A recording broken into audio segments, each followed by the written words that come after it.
The word defenestration sounds almost whimsical, perhaps even slightly absurd, until you confront its literal, terrifying meaning: to violently throw a person out of a window.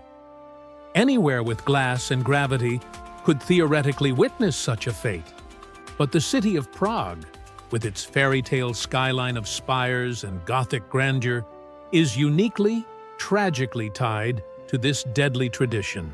Over many centuries, the windows in this Czech capital have served as portals, not just to the streets below, but to revolutions, devastating religious wars, and murky political mysteries that fundamentally changed the course of the entire European continent.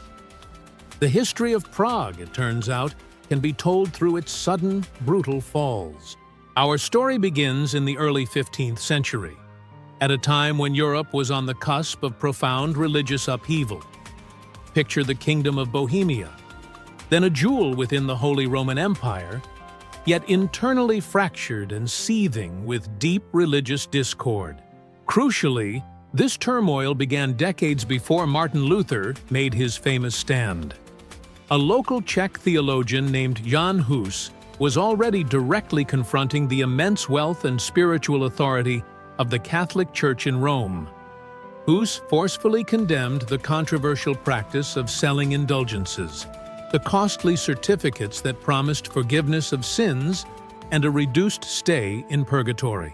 Furthermore, he insisted that the Holy Bible must be read by the common people in their own language, Czech, rather than remaining cloistered away in Latin, and he demanded nothing less than a total reform of the clergy, stripping away the corruption and accumulation of wealth that had alienated ordinary believers across the kingdom.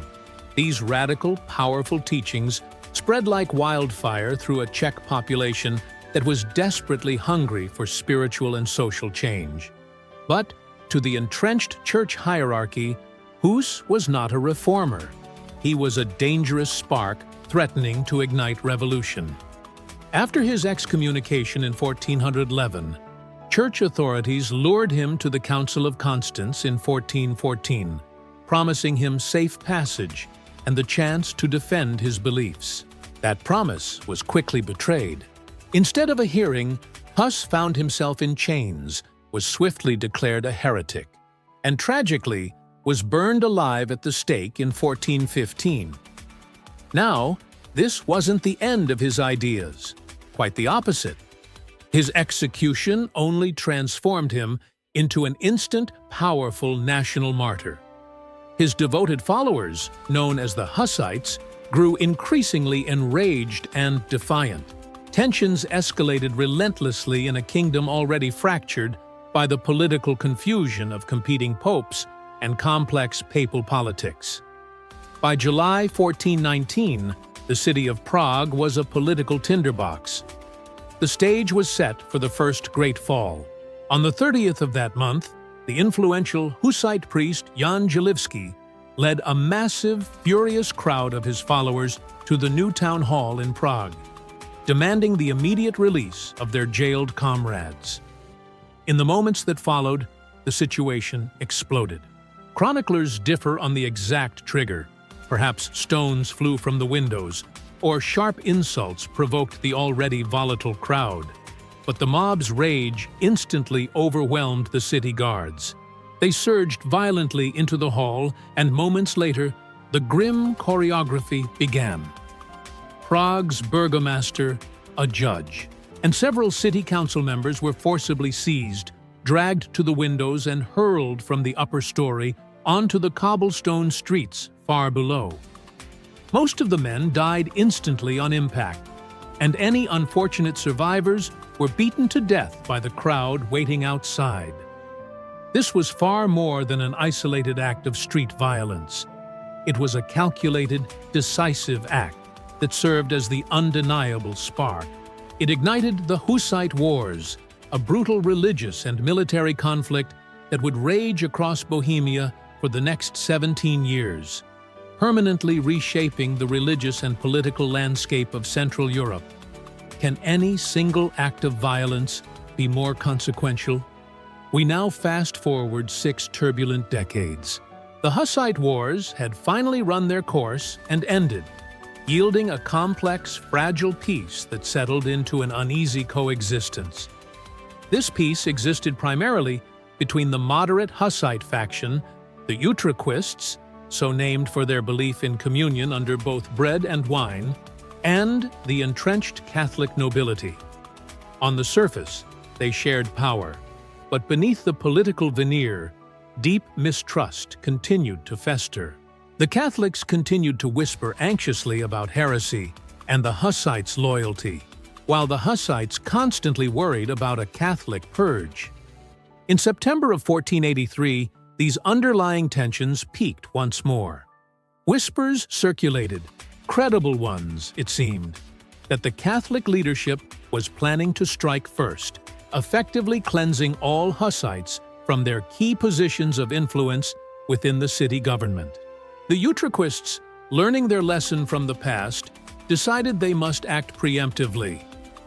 On the night of September 24th, organized mobs loyal to the Utraquists stormed both the old and new town halls. In a chilling repetition of history, the grim pattern played out again. City councilors were once more seized and flung from the windows into the dark night. By dawn, the Hussites were in firm control of Prague. Their coup had been a success, but this event had a strikingly different outcome than its predecessor. Unlike the first defenestration, this one did not immediately trigger a massive, destructive war. Instead, it was followed by intense, calculated negotiations, and a precarious political balance was eventually restored. But because this episode lacked the widespread, fiery, and devastating aftermath of the 1419 event, the 1483 defenestration often tragically slips through the cracks of historical memory. It is the forgotten fall, a sober, overlooked rehearsal for the grand turmoil that was still to come. The question then becomes, when the past repeats itself, is the silence of history more terrifying than the noise of war? This brings us to the most infamous defenestration of all, the single event that would send undeniable shockwaves across an entire continent. By the early 17th century, Europe remained deeply fractured and unstable, reeling from the colossal upheaval of the Protestant Reformation. The Kingdom of Bohemia had managed to achieve a delicate, tenuous religious détente, where Protestants and Catholics shared political power, their rights supposedly protected and secured by the Letter of Majesty issued in 1609. This fragile peace was violently shattered with the arrival of Ferdinand II, a fervent, uncompromising Catholic zealot who ascended the Bohemian throne in 1617. Ferdinand immediately disregarded the Letter of Majesty, stripping away Protestant rights and shuttering their churches. The atmosphere was once again tinderbox volatile. On May 23, 1618, a group of infuriated Protestant nobles marched directly to Hradčany Castle to confront two of the royal governors, Jaroslav Bojita of Martinisi and Vilém Slavata. Their secretary, Philip Fabricius, was also unfortunately present. The nobles loudly and angrily demanded immediate answers regarding the blatant violation of their guaranteed freedoms. Tempers flared rapidly.